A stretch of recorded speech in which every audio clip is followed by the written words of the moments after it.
¿Sí se acuerdan de cuál fue la lectura que tuvimos?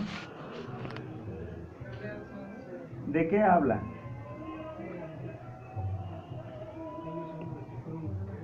¿De qué habla?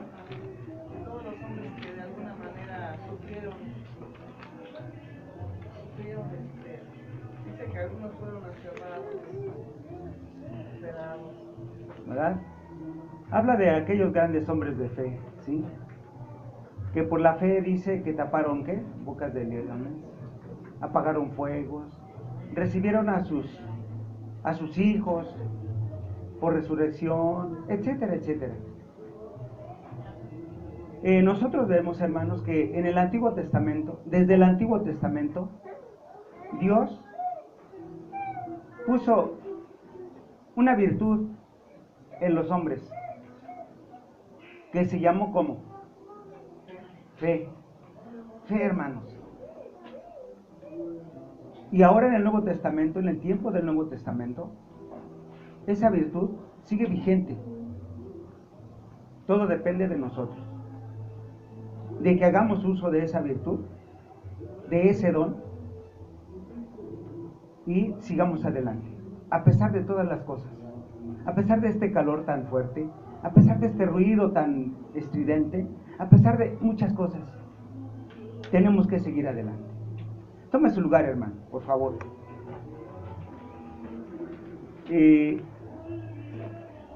Yo no sé si podamos cerrar aquella ventana, hermanos. Si entra mucho ruido, sería bueno que lo cerráramos.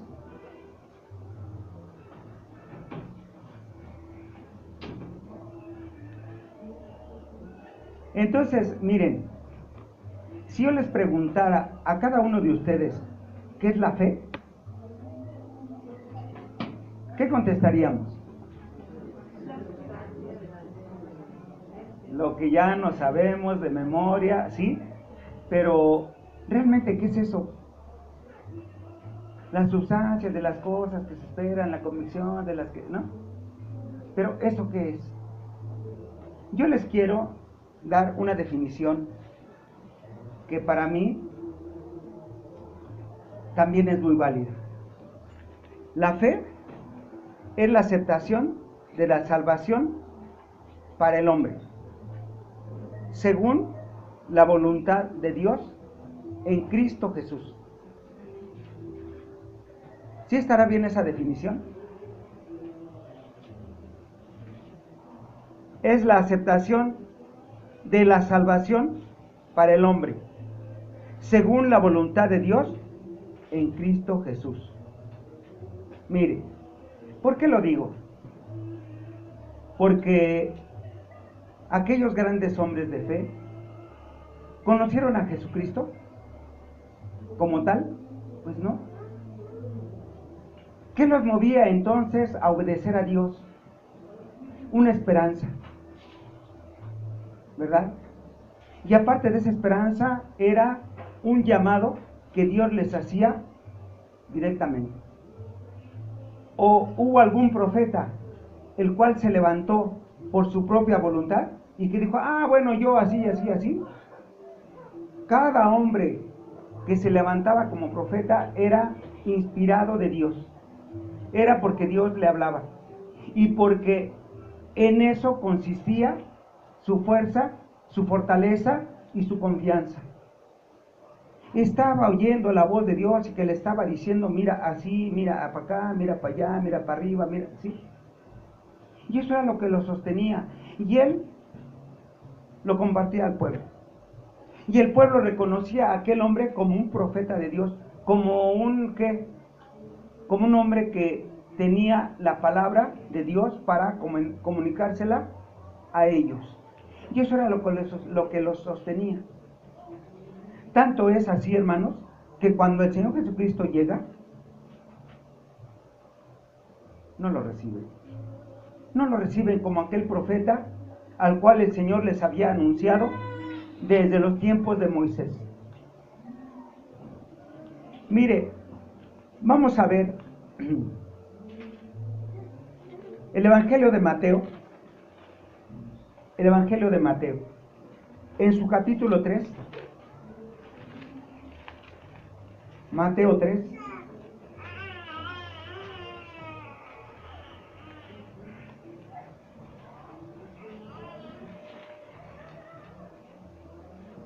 Fíjese cómo habla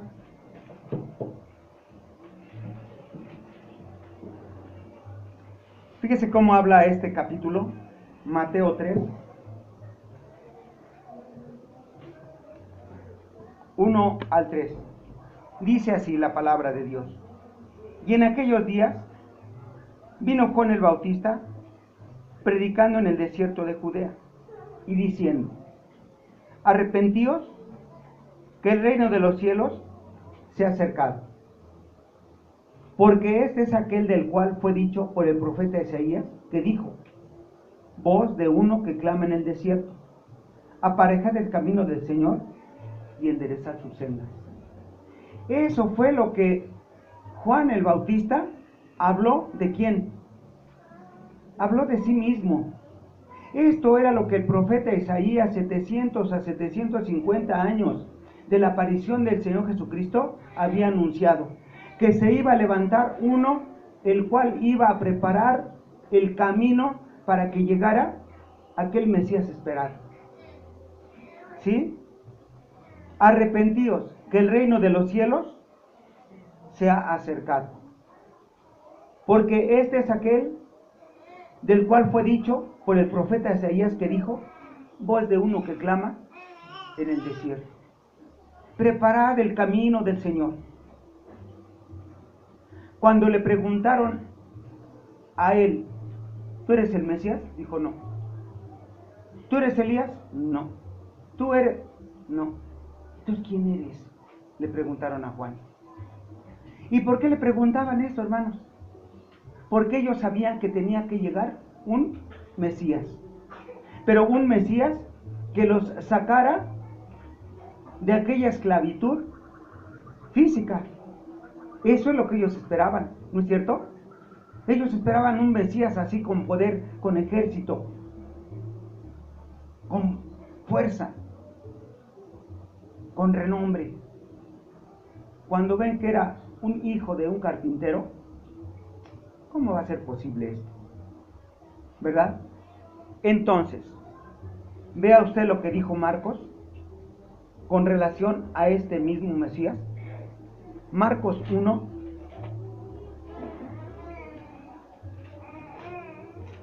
Marcos 1,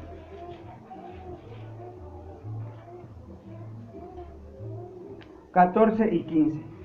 dice: mas después que Juan fue encarcelado, Jesús vino a Galilea predicando el evangelio del reino de Dios. Una vez que Juan el Bautista había cumplido con aquella preparación del camino para que el Señor Jesucristo se diera a conocer, dice la Escritura que fue encarcelado. Y sabemos cuál fue su término, ¿verdad? Después de que fue encarcelado. Mas después que Juan fue encarcelado, Jesús vino a Galilea predicando el evangelio del reino de Dios y diciendo: el tiempo es cumplido y el reino de Dios está cerca. Arrepentíos y creed al evangelio. Fíjese bien, hermano, hermana. El Señor Jesucristo les decía: el tiempo está cerca. ¿Qué tan cerca estaba el tiempo, hermanos? ¿Qué tan cerca estaba el tiempo para la predicación de ese evangelio? De ese evangelio de salvación conforme a la voluntad de Dios. No conforme a los hombres, no conforme a los judíos, porque ellos ya dijimos, esperaban otro tipo de Mesías. ¿Sí? Y la voluntad de Dios era enviar a su Hijo, ¿sí? ¿Para qué? Para que redimiese al mundo. Y fíjese bien, vamos a seguir viendo, ¿sí? Cuando dice el tiempo es cumplido, ¿a qué tiempo se refería, hermanos? Mire, vea usted allá en el libro de los Gálatas, los Gálatas, hermanos. Gálatas 4. Gálatas 4, 4 al 5 dice: mas venido el cumplimiento del tiempo, Dios envió a su Hijo hecho de mujer, hecho súbdito a la ley, para que redimiese a los que estaban debajo de la ley, a fin de que recibiésemos la adopción de hijos. Llegado el cumplimiento del tiempo, ¿a qué tiempo se refiere aquí? ¿Se acuerda usted que hay una profecía en el libro de Daniel, en donde dice cómo y cuándo aparecería ese Mesías? 70 semanas están determinadas sobre tu, ¿qué? Sobre tu pueblo y sobre tu santa ciudad, etcétera, etcétera, etcétera. Exactamente cuando el Señor Jesucristo se presenta, es porque ese era el tiempo que se había cumplido de esa profecía. Y era el tiempo de que el Señor Jesucristo se levantara y empezara con esta predicación de salvación y vida para el hombre. Primeramente a los judíos, como bien lo dice aquí Pablo, ¿sí? Para que redimiese a los que estaban debajo de la ley, a fin de que recibiésemos la adopción de hijos. Pero dice que a los suyos vino, y los suyos, ¿qué? No le recibieron. Mas a todos los que le recibieron les dio la potestad de ¿qué? De ser hechos hijos de Dios. A todos los que creen en su nombre, los cuales no son engendrados ¿de qué? De voluntad de varón, de carne ni de sangre, sino de Dios. Entonces vea usted cómo es que, por eso es que para mí la fe, hermanos, es la aceptación de la salvación para el hombre según la voluntad de Dios en Cristo Jesús. Esa es para mí la fe. Porque nosotros rezamos muy bien ese concepto que encontramos allá en Hebreos, en su capítulo 11, ¿no es cierto? Y decimos, ¿qué es la fe? La fe es la sustancia de las cosas que se esperan, la demostración de las cosas que no se ven. Pero fíjese bien que a veces esa demostración, esas cosas que esperamos, a veces no las aceptamos tal cual a veces, sino que queremos que las cosas sean como nosotros decimos y el sistema que nosotros usamos, y que el evangelio sea como nosotros lo entendemos o como nosotros lo podemos llevar. Pero no es así. La fe es aceptar la voluntad de Dios, ¿sí? En Cristo Jesús, porque Él es quien vino a redimirnos y es quien vino a poner su vida para que nosotros tuviéramos aquella salvación que se había perdido desde aquel primer hombre, Adán. Entonces, el tiempo oportuno para la salvación del mundo ha llegado a su cumplimiento. El reino de los cielos, o sea, su palabra, su predicación, su amor y deseo de salvación para los hombres, por medio del arrepentimiento. Fíjese bien, y tiene que aceptarse todo lo que Dios dice para que nosotros entremos en esa aceptación, en esa predicación, en esa fe. Fíjese lo que dijo Dios con relación a este hombre que tendría que venir para redimir al mundo.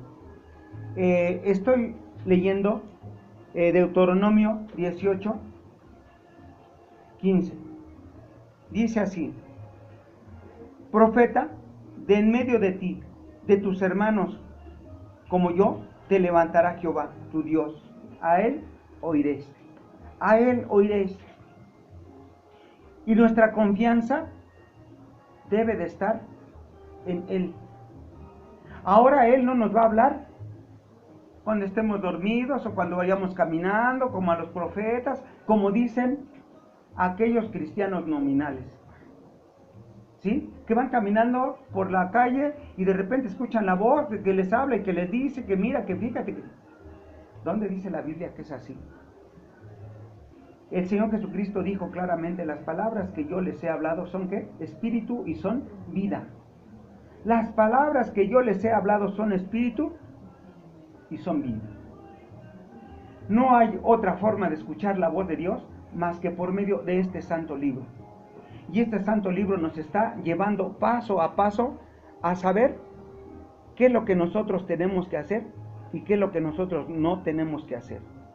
Fíjese lo que dijo el profeta Isaías con relación a esto mismo que estamos tratando. Vamos a ver Mateo 12.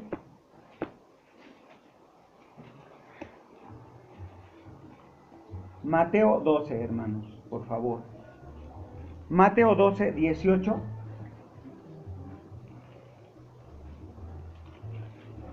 Mateo 12.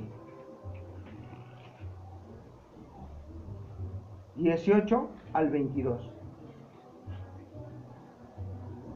Dice, he aquí mi siervo, al cual he escogido, mi amado, en el cual se agrada mi alma. Pondré mi espíritu sobre él, y a los gentiles anunciará juicio. El Señor del cielo y de la tierra le revela esto a Isaías. Él, ¿sí?, enviaría a su siervo, el que él había escogido, a su amado, en el cual se agrada su alma. Él pondría su espíritu en él, ¿sí? Y a los gentiles anunciaría juicio. No contenderá ni voceará, ni nadie oirá en las calles su voz. La caña cascada no quebrará, y el pabilo que humea no apagará. Y dice la palabra de Dios, que por muy torpe que seas, no te perderás, si pones tu confianza en Dios y en el Señor Jesucristo. Hasta que saque a victoria el juicio, y en su nombre esperarán los gentiles. Fíjese bien, y en su nombre esperarán los gentiles. ¿Esto se está cumpliendo o no? Esto se está cumpliendo, hermanos. Porque ¿quién espera usted? ¿No espera en la segunda venida del Señor Jesucristo? ¿No esperamos en que Él sea benévolo con nosotros? ¿Que nos haga justicia y juicio? ¿Que nos permita entrar en la vida eterna? Esto se está cumpliendo ahora, ¿sí? Y fíjese que después de esto, dice aquí la Escritura, que entonces fue traído a él un endemoniado, ciego y mudo, y le sanó, de tal manera que el ciego y mudo hablaba y veía. Después que este hombre confió o puso su confianza en el Señor Jesucristo, dice que fueron abiertos sus ojos y también pudo hablar. Y esto no es otra figura, hermanos, más que de mí mismo.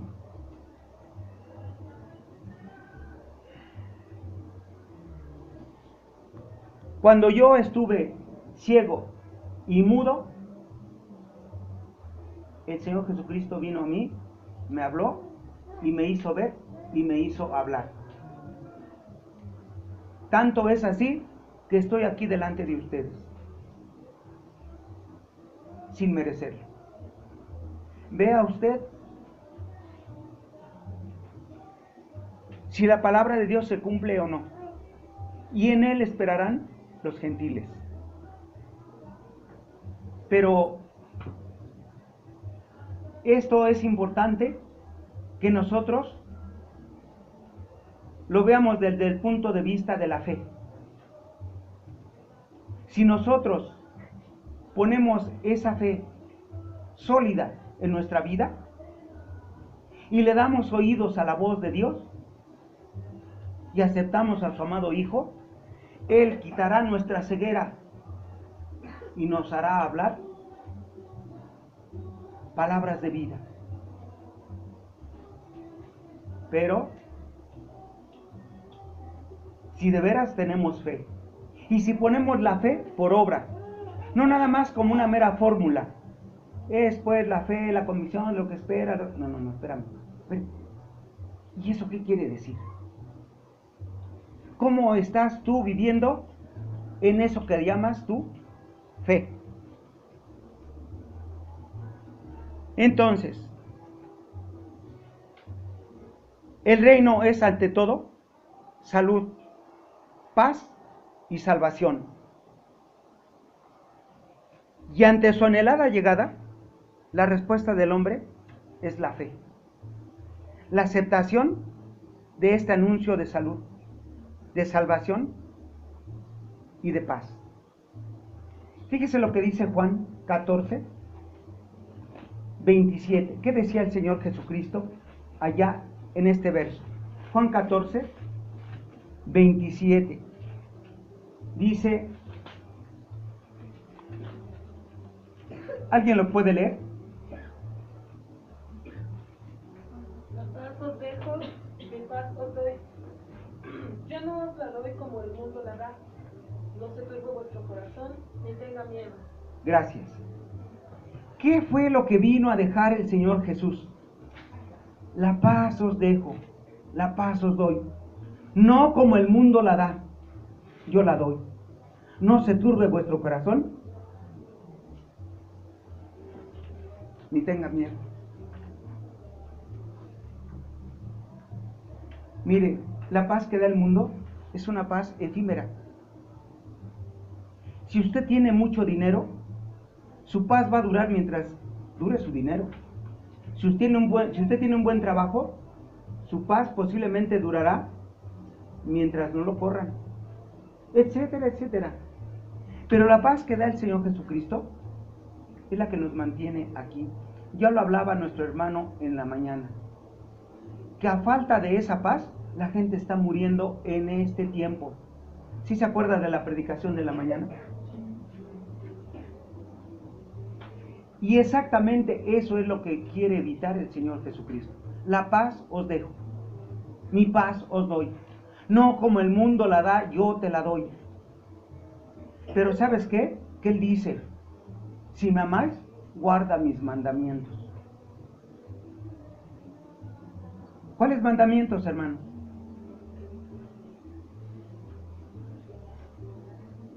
¿Serán todos los mandamientos o nada más parte de los mandamientos? Esa es una de las formas increíblemente exactas para que guardemos esa paz, para que tengamos paz en nosotros. Dice el Señor Jesús ahí mismo en el verso 2: en la casa de mi Padre muchas moradas hay. De otra manera os lo hubiera dicho. Voy pues a preparar lugar. ¿Para quién? Para vosotros. Y ese lugar ya lo estamos nosotros disfrutando, porque estamos en la casa de Dios, ¿o no? Dice que Él, que donde están dos o tres reunidos en su nombre, Él está en medio de ellos. Ahí está hecha realidad la palabra de Dios. Mi paz os doy, mi paz os dejo. ¿Sí? No como el mundo la da, yo la doy. No se turbe vuestro corazón y tenga miedo. ¿Crees en Dios? Creed también en mí. ¿En la qué? En la casa de mi Padre muchas moradas hay. De otra manera os lo hubiera dicho. Voy pues a preparar lugar para vosotros. Por tanto, hermanos, la fe y la salvación van de la mano. No puede haber salvación sin fe y fe sin salvación. Tenemos que poner las dos en la misma balanza. ¿Sí? La ignorancia acerca de lo que es o quién es Dios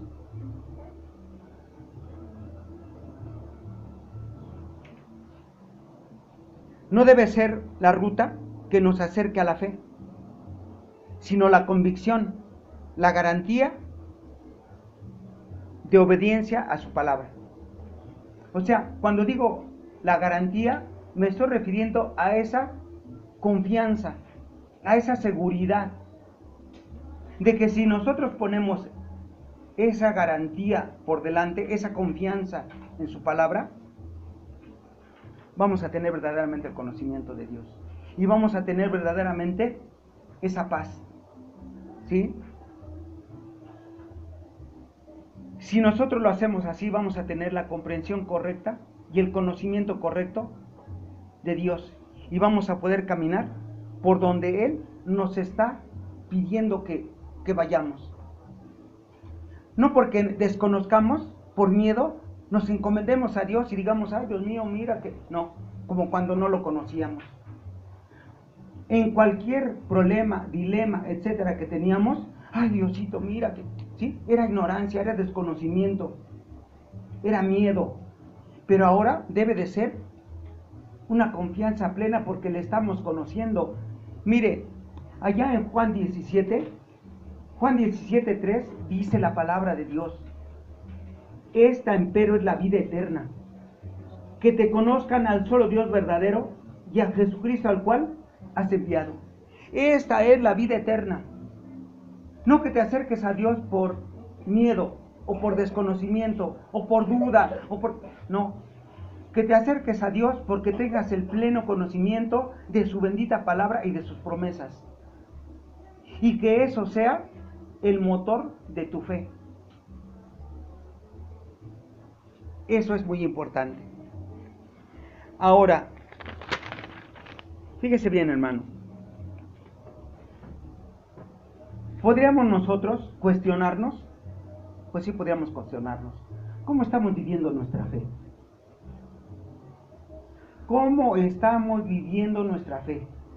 ¿Somos discípulos del Señor Jesucristo? ¿Sí o no? Sí, ¿verdad? Somos discípulos del Señor Jesús. ¿Y cómo estamos viviendo nuestra fe? Porque miren, el Señor Jesucristo, cuando estaba con sus discípulos, Él les dio órdenes, les dio mandamientos y les habló de muchas cosas. Pero algo importante que les dijo fue allá en el Evangelio de Marcos, en su capítulo 6, verso 7. Fíjense bien lo que les dijo. Marcos 6, 7. Dijo: y llamó a los 12 y comenzó a enviarlos de dos en dos y les dio potestad sobre los espíritus inmundos. ¿No es cierto? Fíjese bien lo que dijo. Llamó a los 12 y comenzó a enviarlos de dos en dos y les dio potestad sobre los espíritus inmundos. ¿Qué buscaba el Señor Jesús cuando los empezó a enviar de dos en dos? No les dijo, miren, váyanse los 12 y váyanse por acá. No, dice que los envió de dos en dos. Y así es como la iglesia de Dios debiera de caminar. Dos en dos para ir a hacer la obra de Dios. Pero a veces hay hermanos hasta enfermos que se van solos y los envían solos.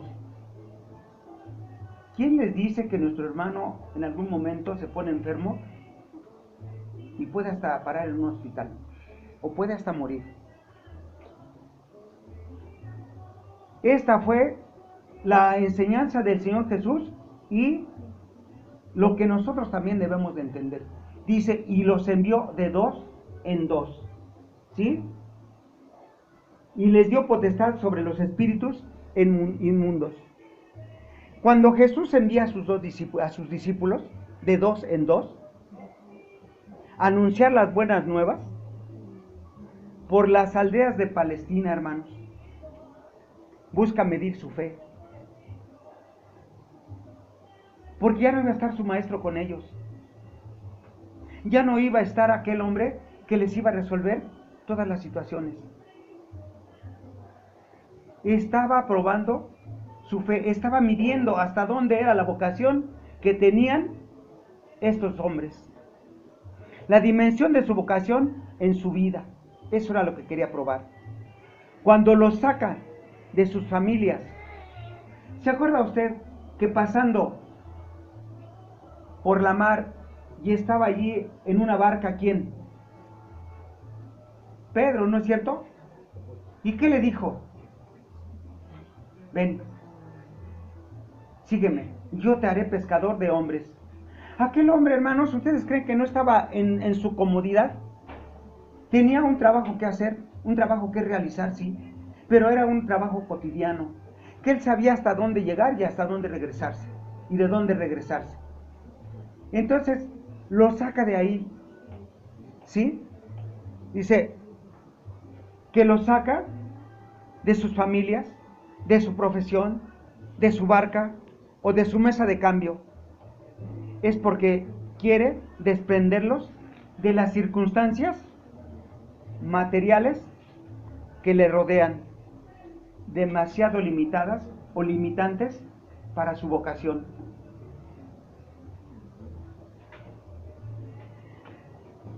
Cuando los envía de dos en dos, también lo hace para que se ayuden mutuamente y aprendan a vivir en comunidad.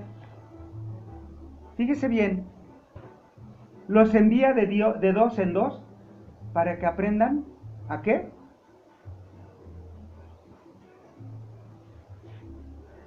A vivir en comunidad, para que aprendan a ayudarse, para que aprendan a ver uno por el otro. Y hay veces que nosotros somos demasiado egoístas. Nos decimos siervos del Señor Jesucristo, pero ¿sabe con quién convivimos nada más? Con mi familia. Y soy elitista, y soy egoísta, y soy lo que usted quiera, pero nada más con mi familia. Oye, ¿y entonces cuándo vas a aprender a convivir con los demás?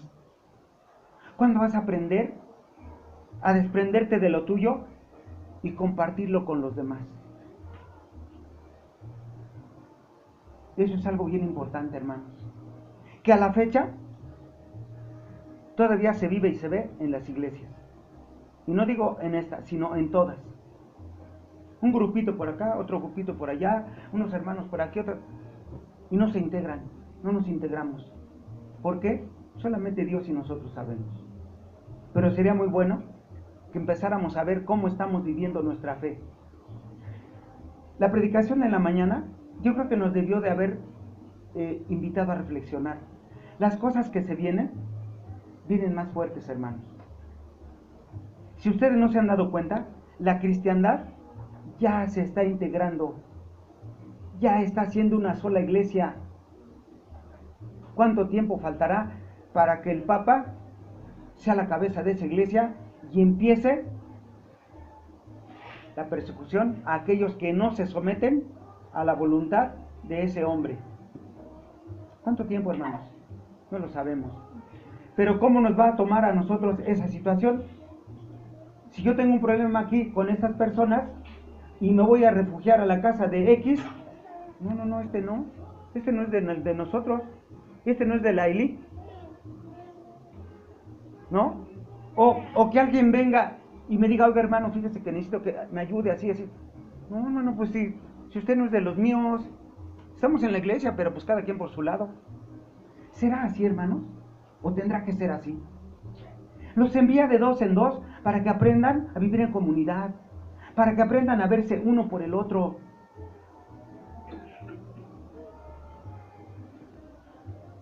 Que se ayuden mutuamente y aprendan a vivir en comunidad con sus hermanos, entre esa nueva familia que tendrían que cuidar y haciendo bien uso de su fe. Estarían también con su maestro, amándolo, recordando sus palabras, ¿sí? Porque él dijo, donde están dos o tres reunidos en mi nombre, ¿qué?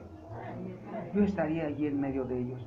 Esa era la convicción que estos hombres tenían cuando el Señor le dijo, ahora vayan de dos en dos.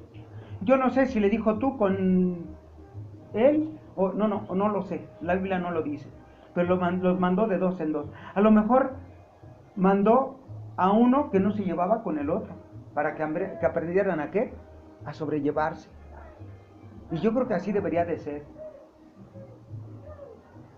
De tratar de acoger o tratar de aceptar a aquellos que más aberración les tenemos, o aquellos con quienes no sé, es igual que nos hablen o que no nos hablen. Entonces, dice Marcos 6, 8 y 9, vamos a ver qué dice Marcos 6, 8 y 9. Dice, y les mandó que no llevasen nada para el camino, sino solamente báculo. Fíjense lo que les dijo, que llevaran nada más. Los envía de dos en dos y les mandó que no llevasen nada para el camino, sino solamente un báculo. ¿Para qué sirve el báculo, hermanos? ¿Perdón? Para apoyarse, ¿verdad? Y nada más les dijo eso, llévate nada más un báculo, ¿sí? Que no se llevaran alforja, que no llevaran pan, que no llevaran dinero, que no llevaran tampoco, ¿qué? Bolsa.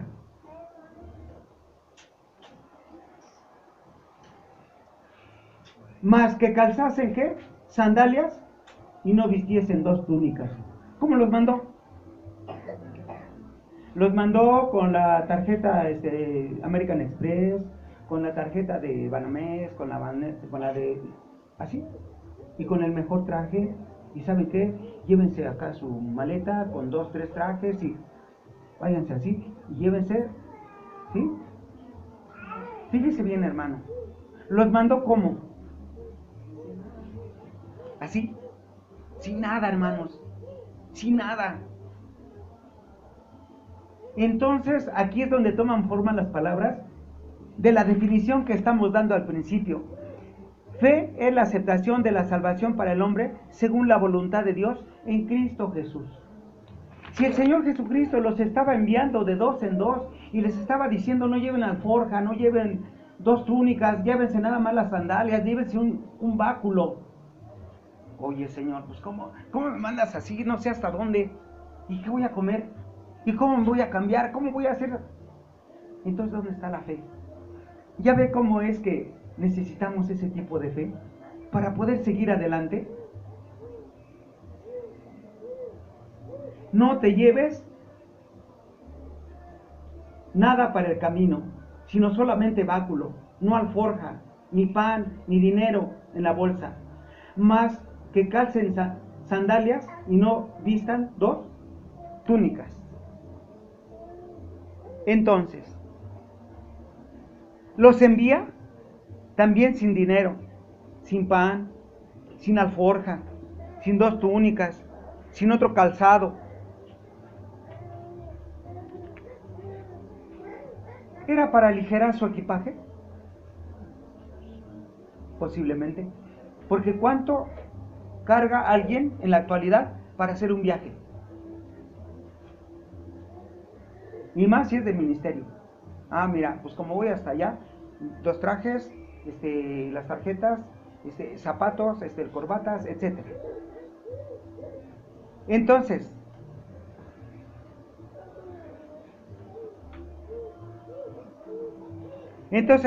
¿era para aligerar su equipaje? Puede ser. ¿Y también para aligerar su corazón? ¿Para aligerar su corazón? ¿Por qué puede ser que era para aligerar su corazón? La propiedad, hermanos, la propiedad, fíjese bien, atesora para sí. Y nos atesora con ella. La propiedad atesora para sí y nos atesora con ella. Y fíjese bien, mire, cuando yo tengo o logro un buen trabajo y le estoy pidiendo a Dios que me dé un buen trabajo y que me dé esto y que me dé lo otro, que me socorra y que me ayude, Dios me escucha y me da un trabajo, a lo mejor hasta de gerente. y me da una remuneración, ¿sí? Pero ¿sabe qué? Como ya logré ese trabajo y lo tengo que cuidar, descuido la obra de Dios. Oiga, hermano, ¿y por qué no viene? Ay, hermano, es que el trabajo, mire, el trabajo ya me tiene así. Entonces, la riqueza no atesora y nos atesora con ella. Ese es un trabajo y tenemos un negocio y le pedimos a Dios que nos dé manera de sobrevivir y que nos haga ponernos un changarrito, qué sé yo. Y nos da la oportunidad. ¿Y sabe qué? Eso nos atesora con ellos. Con ello. Porque después, por cuidar el changarro, el negocio, el gran negocio que ya se hizo, ya no tenemos tiempo, bueno, ni siquiera para comer.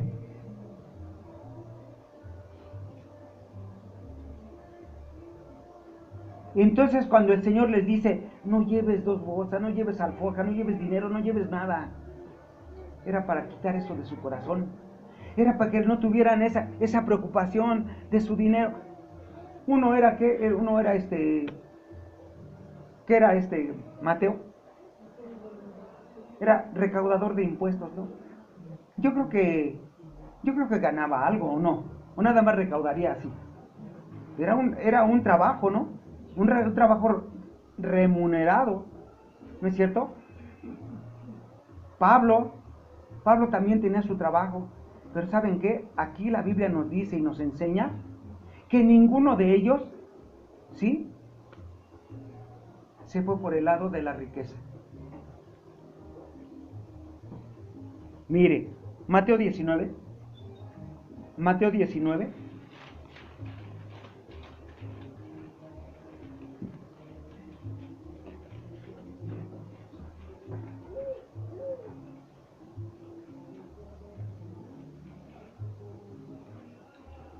Mateo 19:23.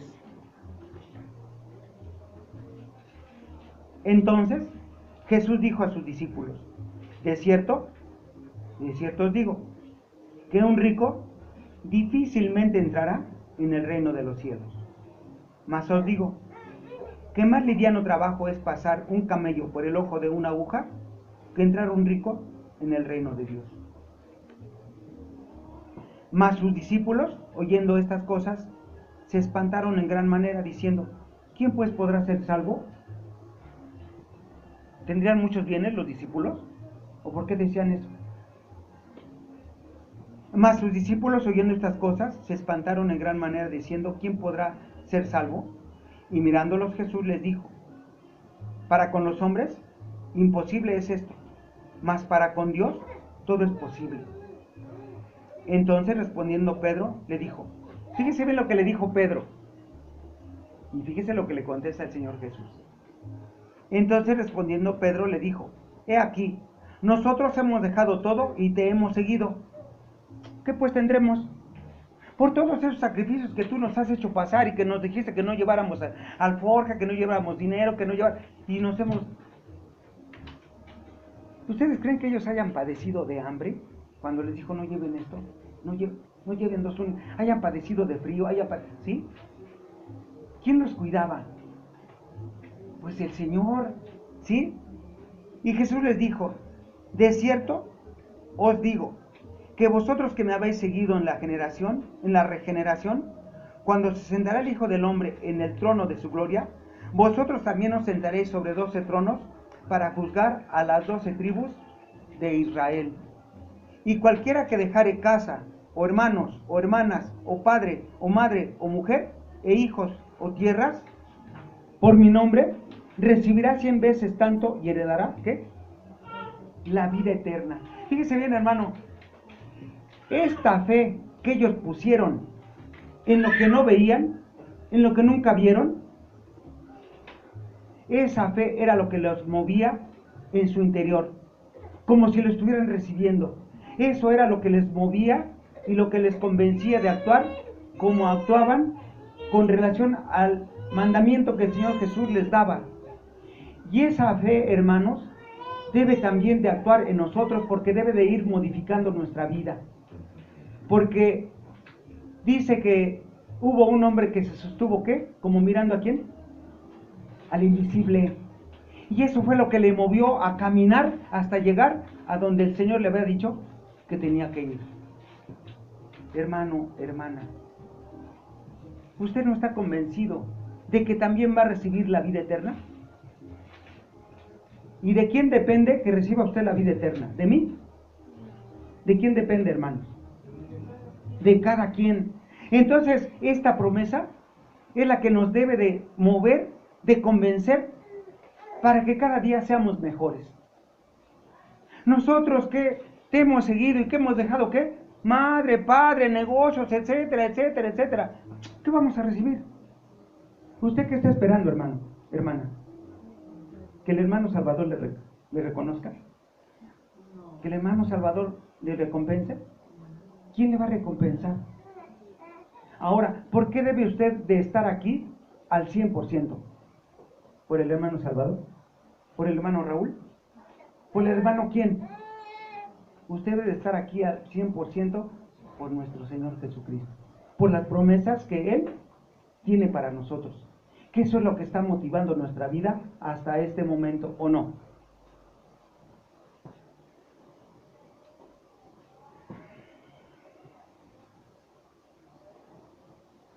Fíjese bien. El Hijo de Dios es aquel que acepta el mandamiento de Dios. Tiene que fiarse enteramente de Dios, desprendiéndose completamente de todo bien material y terreno, para poder predicar el Evangelio. Este es el sentido de las hermosas palabras de Jesús, al que hay que someterse sin dejarnos esclavizar por un mezquino formulismo social, por una rutina, por una costumbre. Ese es el formulismo social. Me levanto en la mañana, tengo que levantar en la mañana a las 7 de la mañana y tengo que regresar y no puedo dejar de ir a tal lado porque, hermano, ¿por qué no llega temprano? Ay, hermano, pues es que mi trabajo, mire que, oiga, pero usted le estuvo pidiendo al Señor que le diera un buen trabajo. Entonces ahora hay que pedirle al Señor que le quite el trabajo para que pueda usted cumplir con él. ¿Será así, hermanos? Solamente bastón, le dijo el Señor. Mira, no lleves más que el bastón, ¿sí? Nada más un bastón, o sea, un báculo, un cayado, ¿sí?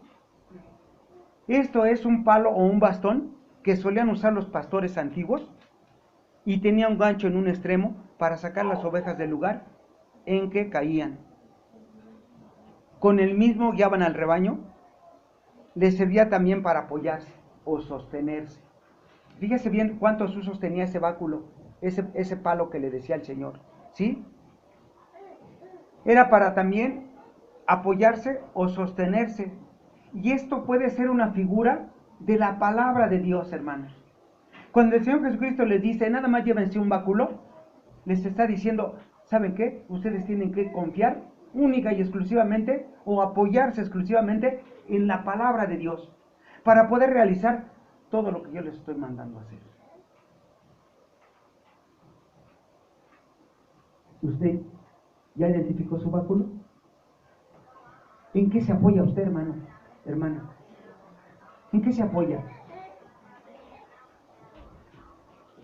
Nos está pidiendo que confiemos plenamente en la palabra de Dios, porque será nuestro único apoyo. Ese será el único apoyo que nosotros tendremos en nuestra vida espiritual. La palabra de Dios, hermanos. ¿Sí?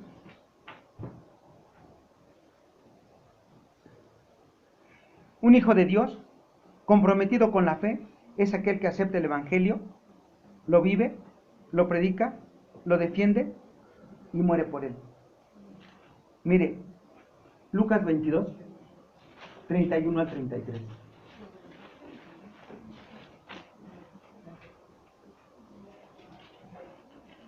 Lucas 22, 31.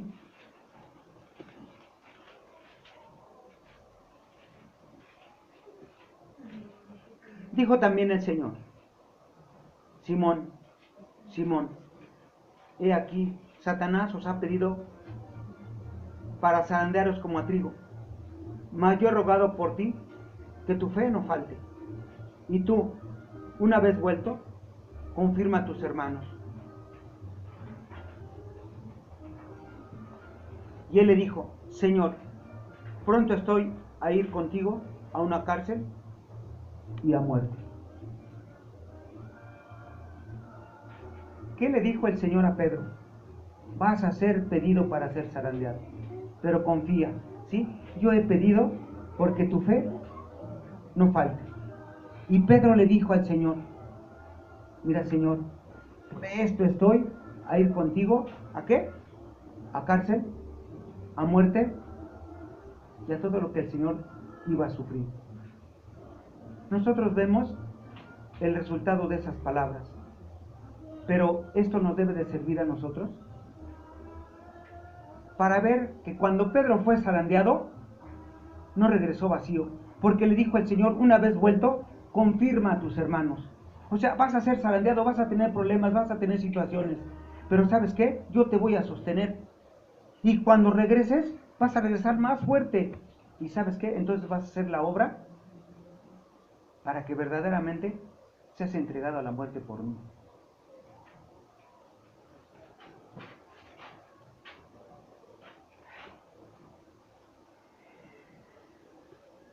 ¿Cómo vivimos nuestra fe?